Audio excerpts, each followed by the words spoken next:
Welcome back, everyone. My name is Owen from Stiffler Podcast, and this is episode 3. I actually have a special guest with me. His name is Mr. Tar Heel.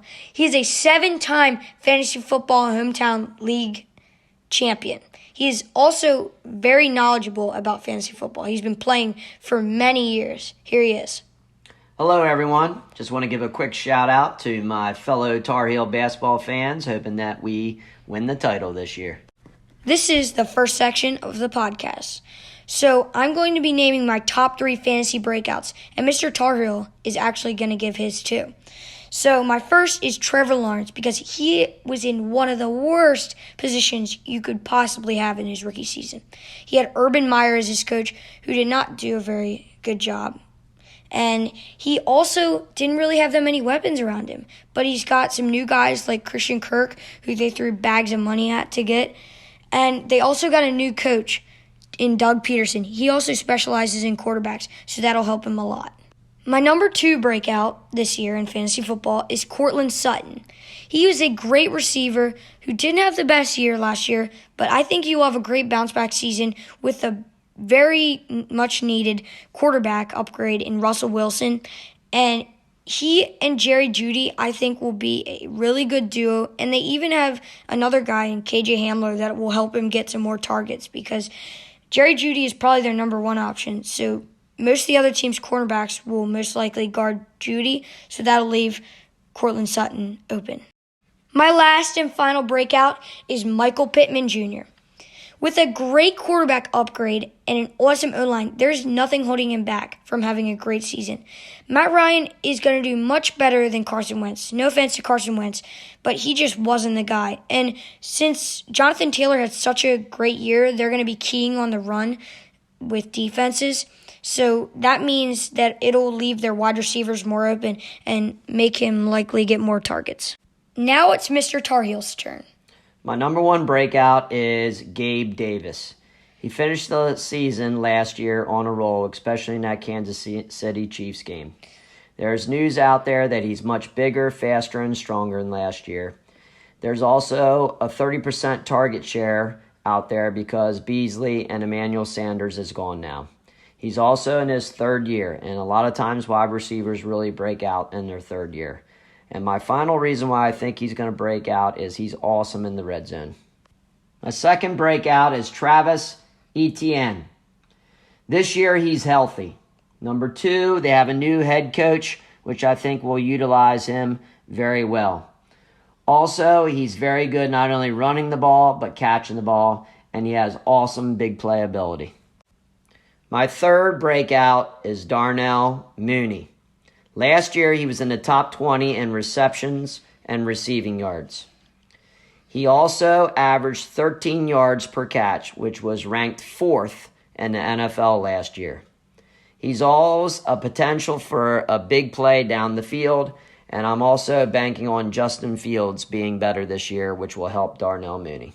The next section of this podcast is our top 3 MVP contenders and also 1 dark horse. So my number 1 is Justin Herbert. With some much-needed help on defense in Khalil Mack and J.C. Jackson, I think their team will be great and get even better than last year. And they still have one of the best offenses in the league in Herbert, Eckler, and Mike Williams. My number 2 contender for MVP is Patrick Mahomes. Patrick Mahomes is always a great contender for MVP, and with some much-needed help in the wide receivers in Marquez Valdez-Scantling and Juju Smith-Schuster, is going to be great for Mahomes. Even though he lost Tyreek Hill, he still has Travis Kelce and Juju Smith-Schuster and Marquez Valdez-Scantling. So I think he'll do great, and I think he'll have a great chance for MVP. I have Josh Allen at 3 because the Bills have an awesome supporting cast, including Devin Singletary, Gabe Davis, and Stephon Diggs.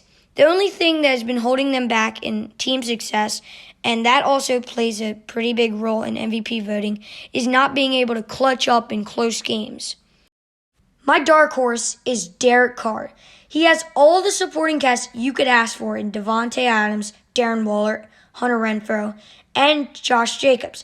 And if he can somehow make it out of the brutal AFC West, it will show you that he is truly a great quarterback and leader and get many MVP votes.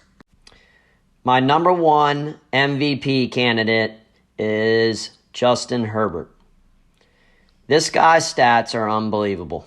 He had 31 touchdowns to 10 interceptions with 4,336 yards his first year, and he followed that up with 38 touchdowns and 15 picks with 5,014 yards his second year.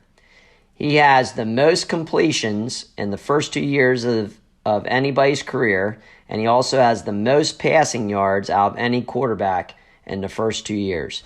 Those are crazy stats. The only thing he is lacking right now is winning. He has been 15-17 the last 2 years, and I think his team is much improved, especially on the defensive side, and he has great weapons on offense. I believe he is definitely the number one MVP candidate this year. My second candidate is Josh Allen. Josh Allen is a really, really good quarterback, and I think he's really going to be motivated to prove something after losing a heartbreaker to the Chiefs in the playoffs last year. My third candidate is Lamar Jackson. Number one, he's already won the award once. Number two, he has something to prove after his team had to deal with a lot of injuries last year. And number three, his contract situation is not settled right now. And if it's not settled before the season, I think he's going to want to prove something. My dark horse candidate to win the MVP is Trey Lance. Number one, he has a lot of upside potential. And number two, he plays on a really good team. And the reason why I picked all quarterbacks for MVP candidates is because the last time a non-quarterback won the MVP was 2012. The next section is I'm going to be reacting to Madden 23's quarterback ratings. So number 1 is Tom Brady. Number 2 is Aaron Rodgers. Number 3 is Patrick Mahomes. Number 4 is Josh Allen. Number 5 is Joe Burrow. Number 6 is Dak Prescott. Justin Herbert, Russell Wilson, Lamar Jackson, and Matthew Stafford are 7, 8, 9, and 10. So I don't know how Herbert is not above Dak Prescott. It doesn't make any sense to me. And how is Stafford not better than Lamar? He just won the Super Bowl. And Russell Wilson should be higher. And how is Tom Brady the best? Like, seriously. So this is my list. So Mahomes is number 1. Then I've got Rodgers at number 2, which is already correct. And then I got Josh Allen, then Herbert, then Burrow, then Tom Brady, which he was actually 1, but I'm putting him at 6. Then I've got Russell Wilson, then Stafford, then Lamar, and then Dak Prescott, because I don't think he might not even be a top 10 quarterback, but in my opinion, I think he should be last. Okay, the fourth section is DK Metcalf signs a 3-year, $72 million deal with the Seahawks, with $39 million guaranteed. Okay, so the most for any wide receiver in NFL history. So I think it is a dumb move for Seattle because they're not even going to have contention for the next 3 years. I mean, they don't got a quarterback. They don't really got anything. They traded away Russell Wilson. They got rid of Bobby Wagner. And the only person they have is Jamal Adams, and they used too much draft capital on him. So I don't get why they traded for him. That was a very dumb move. But for DK Metcalf, I think it's actually smart because he's getting all this money for 3 years, and it's really good for him. But for the Seahawks, stupid move.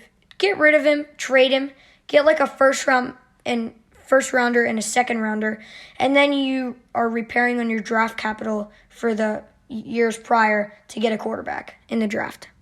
The last section of this podcast is the Shohei Ohtani trade rumors.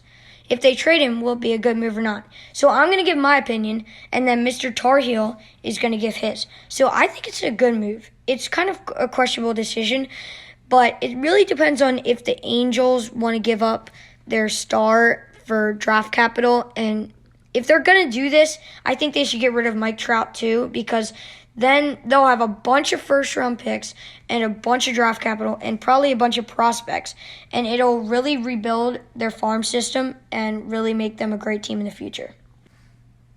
I disagree with them trading him. He's the MVP. He's an unbelievable pitcher and hitter. And he sells so many tickets. So many people come to watch him play. To end the show, I just want to give out 2 shout-outs. Wow, is Aaron Judge on fire right now.